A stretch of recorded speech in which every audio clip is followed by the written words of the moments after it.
Ovation, America's only arts network, features the art of fashion, music, original series, and more. Ovation, art everywhere. So this tablet is actually a work tool, but it also doubles as a diary. So some of my poems are just kind of mixed in the questions. Hi, I'm Casey Jane Ellison, and welcome to Touching the Art. Don't open up that Pandora's box. What is shit? Goddesses, it's flannel, pajamas with feet. Is that porn or is this porn? Today, we're discussing art crossover. Art as entertainment, art versus porn, and art in fashion. I want to thank our female panelists for joining me today. Emma Reeves, creative director of Mocha TV. A.L. Steiner, renowned multimedia artist, co-founder of Wage, Ridiculous, and Chicks on Speed, to name just a few of the organizations that influenced me as a bi teen. And Andrea Bowers, multimedia artist, feminist, and outspoken social activist, another influencer of me as a bi teen. Topic 1, art x entertainment. This is kind of my wheelhouse, but as an artist and comedian and poet. When I recite my poetry, people have told me that it's both entertaining and artistic. Is there a difference? what is entertainment?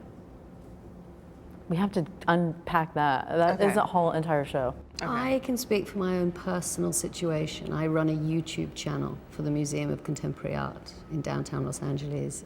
The YouTube channel is part of an entertainment network, in a sense. When I say entertainment, what I mean is by reaching a broad audience.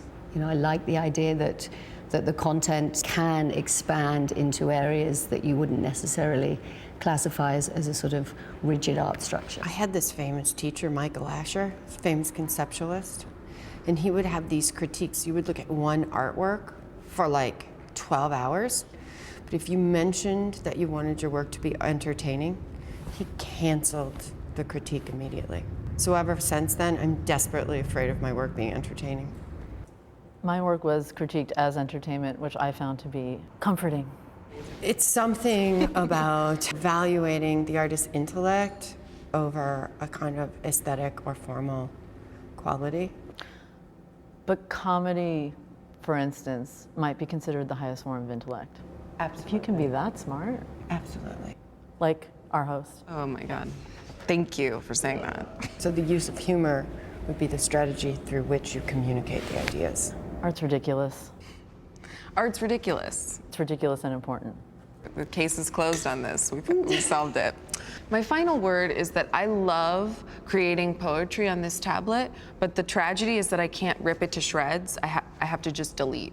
Topic 2, art v porn. Okay, now I don't know too much about porn because I'm actually scared of it. Does anyone want to ask me why I'm scared of porn? Why are you scared of porn?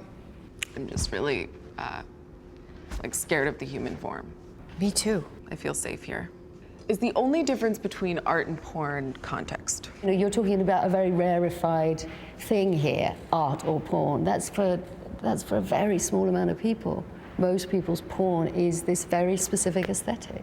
But generally, people aren't going to art galleries for their erotic, titillation. That sucks. Yeah. Not sure there's a difference. Like Frederick Jameson said, all content is pornography, something like that. Paraphrase, don't quote me on it, but sometimes people want to make a distinction between art and porn. I don't believe it's necessary, but if it's porn without art, then it's kind of just What is During a piece I made with amazing artist A.K. Burns called Community Action Center, we were told by an audience member who raised their hand, it's not porn, but it is art. And we said, oh, okay, well, we thought finally there was an answer. And we said, why? That's great to hear. And that particular person said, because it didn't turn me on. I actually get turned on by swivel chairs. So is that porn or is this porn? Anything that turns you on, Casey, is porn. Again, false dichotomies here. This whole show has basically been based on false dichotomies. We're chipping away, okay? Who are your favorite artists / pornographers? Well, Barbara Hammer was the progenitor for my personal genre. Although she did not appreciate being called a pornographer at the time.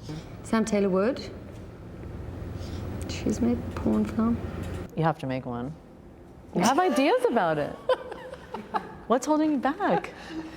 Because I It's grew up Michael in Asher is holding you back. No, I grew up in Ohio, and like sexy lingerie. I was wearing flannel pajamas with feet. That's very hot for me. That's a scene I didn't do actually yet. Maybe you can help me. We can make that. Bringing artists together. That's what we do here. My final word is that I am so repressed, but through my poetry, I'm working through it. Topic 3, art and fashion. Let's get real here. Contemporary artists are collaborating with fashion labels to create campaigns, textiles, and design. Why? That just makes me want to take my clothes off. Please.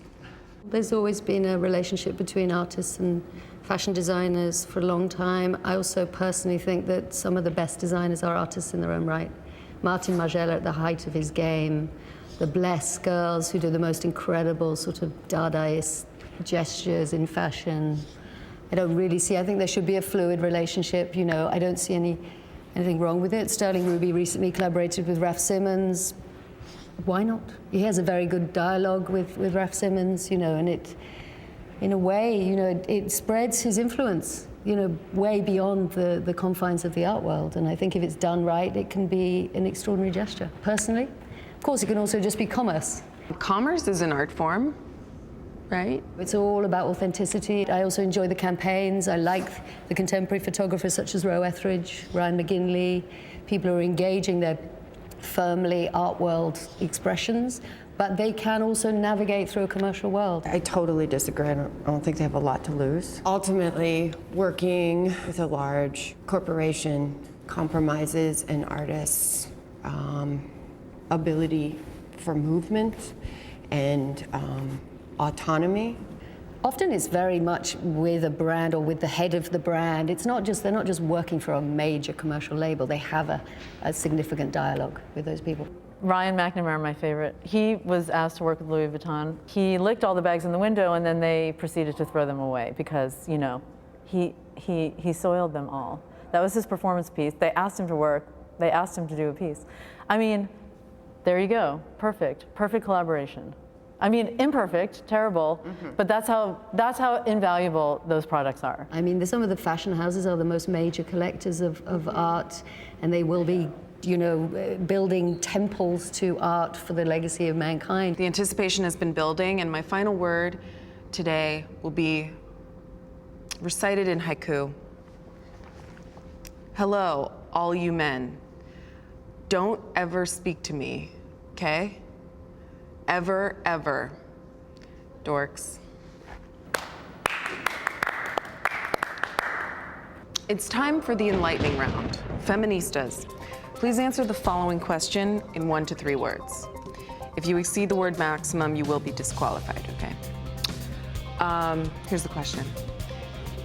Do you guys think that I have a future in poetry? Emma. Sure. Steiner. Haiku. Andrea. Maybe multimedia artist? You're all wrong. The correct answer is, yeah, girl. I want to thank our female panelists for joining me today and for healing this nation. I love you all. Goodbye. Today we're discussing institutionalism in the art world. Punk is dead everywhere. Yucky. There's a talk show about art right now. It's happening.